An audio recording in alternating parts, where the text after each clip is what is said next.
मित्रों को देखकर मिंजुन मना नहीं कर सका, क्योंकि सोल्बी उसके लिए सिर्फ भाग्य का साधन नहीं थी, बल्कि पहली बार उसे देखने के बाद ही वो उससे प्रेम करने लगा था।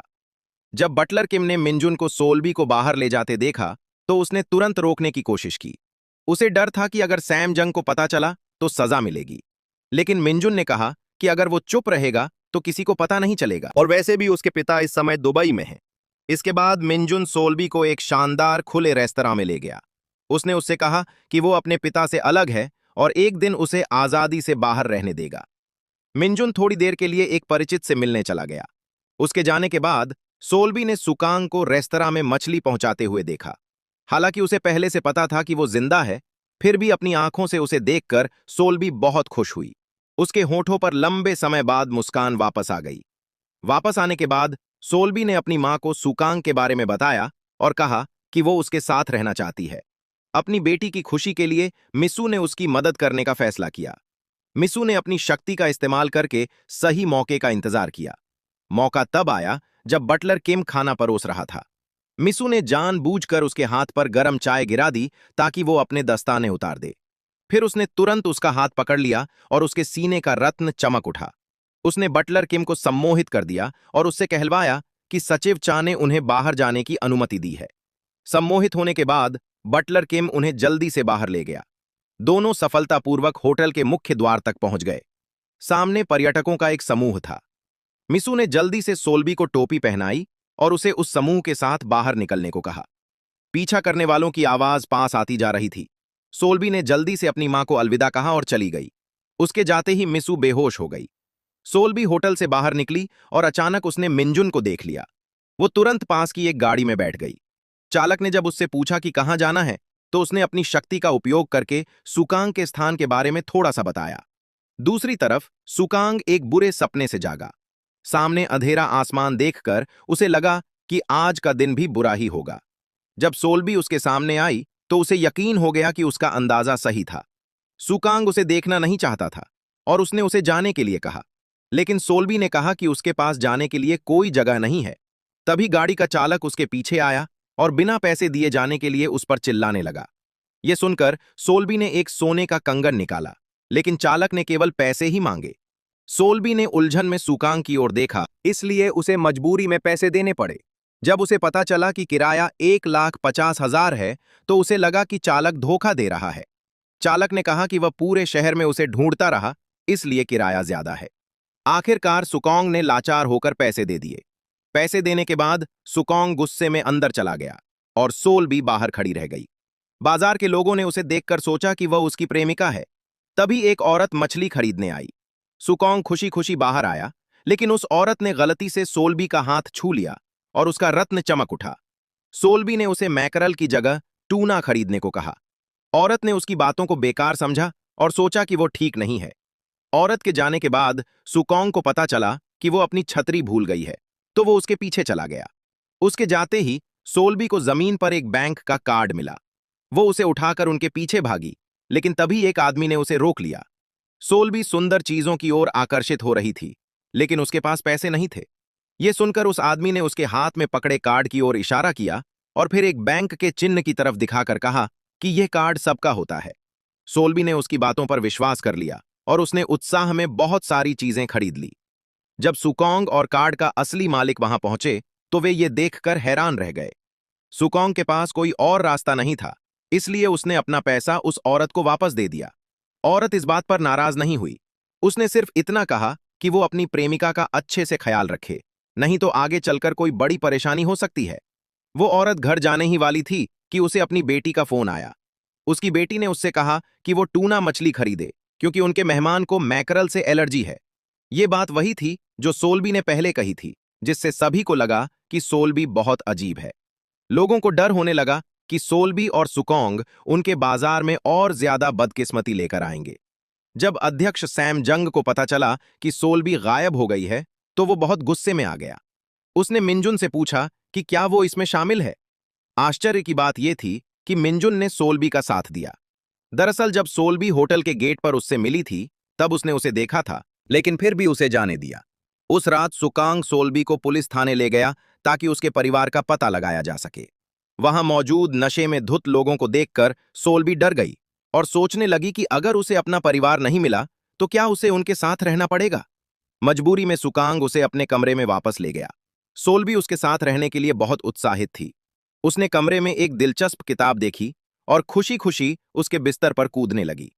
सुकांग उसे इतना खुश देखकर मुस्कुरा पड़ा, लेकिन उसने तुरंत अपना भाव बदल लिया और ठंडे स्वर में उसे जमीन पर सोने के लिए कहा।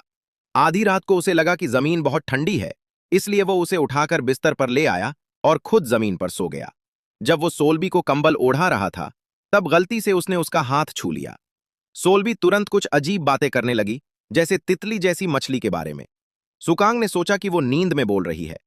अगली सुबह सुकांग ने सोल्बी के लिए अपनी सुरक्षा के कुछ सामान तैयार किए और उसे कुछ पैसे भी दिए। फिर वो उसे पुलिस थाने ले गया। उसे लगा कि उसका काम यहीं तक था। सुकांग बाजार में अपना काम करने चला गया। जब वो मछली की दुकान के पास से गुजर रहा था, तो उसने दुकान के मालिक को यह कहते सुना कि उसकी सारी तितली जैसी मछलियां मर गई हैं। उसे पिछली रात सोल्बी की बात याद आई, इसलिए उसने वो सारी मछलियां खरीद लीं। जैसे ही उसने सारी मछलियां खरीदी, अचानक दो रेस्तरां के कर्मचारी वहां आए और उन्हीं मछलियों को खरीदने की बात करने लगे। उनके रेस्तरां में तली हुई तितली जैसी मछली अचानक बहुत लोकप्रिय हो गई थी, इसलिए उन्हें तुरंत उसकी जरूरत थी। जब दुकान की मालकिन ने देखा कि सुकांग उन मछलियों को ऊंची कीमत पर बेच रहा है, तो वो बहुत गुस्सा हो गई। सुकांग खुशी खुशी अपनी मछली की दुकान पर लौट आया, लेकिन उसका मन अभी भी सोल्बी के बारे में सोच रहा था। उसे चिंता हो रही थी कि क्या पुलिस उसकी मदद करेगी या नहीं। जिस सोल्बी की वो चिंता कर रहा था, वो पास ही छिपी हुई थी। वो सुकांग के पास रहना चाहती थी, लेकिन उसे डर था कि वो उसे देख लेगा और फिर से पुलिस के पास ले जाएगा। पास में तली हुई पकवान की खुशबू से सोल्बी आकर्षित हो गई। उसने वो पकवान खाया और अपनी नई दोस्त युंग वो के साथ खुशी खुशी बातें करने लगी। दूसरी तरफ सुकांग चैन से काम नहीं कर पा रहा था, इसलिए उसने पुलिस थाने जाकर सोल्बी के बारे में पूछने का फैसला किया। जैसे ही सोल्बी ने उसे जाते देखा, वो उसके पीछे भागी, लेकिन अचानक दो बदमाशों ने उसका रास्ता रोक लिया। उनमें से एक प्रमुख वोंग था, जो सुकांग का कर्जदार था, क्योंकि सुकांग उससे लिया हुआ कर्ज अभी तक चुका नहीं पाया था। उसने सोल्बी का अपहरण करने का फैसला किया ताकि सुकांग से फिरौती वसूली जा सके। सोल्बी को वे दोनों कर्ज वसूली के दफ्तर ले गए। वो बिल्कुल भी नहीं डरी, बल्कि इसके विपरीत वो बहुत उत्साहित थी। प्रमुख वोंग को कुछ काम था, इसलिए उसने देसिक को उस पर नजर रखने के लिए कहा। देसिक ने सुझाव दिया कि सोल्बी को बेच दिया जाए ताकि ज्यादा पैसा कमाया जा सके, लेकिन प्रमुख वोंग ने कभी इंसानों की खरीद फरोख्त का काम नहीं किया था। उसने देसिक को सख्त चेतावनी दी कि ऐसा न करे। फिर प्रमुख वोंग ने सुकांग को फोन किया और बताया कि सोल्बी उसके पास है। सुकांग को उससे मिलने से पहले अपना सारा कर्ज चुकाना होगा। फोन रखते ही सुकांग तुरंत कर्ज वसूली के दफ्तर की ओर भागा। भले ही प्रमुख वोंग ने चेतावनी दी थी, लेकिन देसिक नहीं माना और उसने सोल्बी को बेचने के लिए किसी को बुला लिया। जब उसने अपने सामने पैसों से भरा बैग देखा, तो उसे यकीन हो गया कि प्रमुख वोंग बहुत खुश होगा। उसी समय प्रमुख वोंग वापस आया। उसने देखा कि देसिक ने बिना अनुमति के सोल्बी को बेच दिया है, जिससे वो बहुत गुस्सा हो गया। तस्कर ने दोनों को झगड़ते देखा और उसे लगा कि वे उसे धोखा दे रहे हैं। उसने उन्हें धमकाया और सोल्बी को ले जाने का आदेश दिया। संघर्ष के दौरान सोल्बी ने अपनी शक्ति से प्रमुख वोंग का हाथ पकड़ लिया और उसे पता चल गया कि प्रमुख वोंग को धोखा दिया जा रहा है। डॉक्टर ने उसे सिर्फ पैसे लेने के लिए धोखा दिया था। असल में वो उसके बेटे हांसू का इलाज नहीं कर रहा था।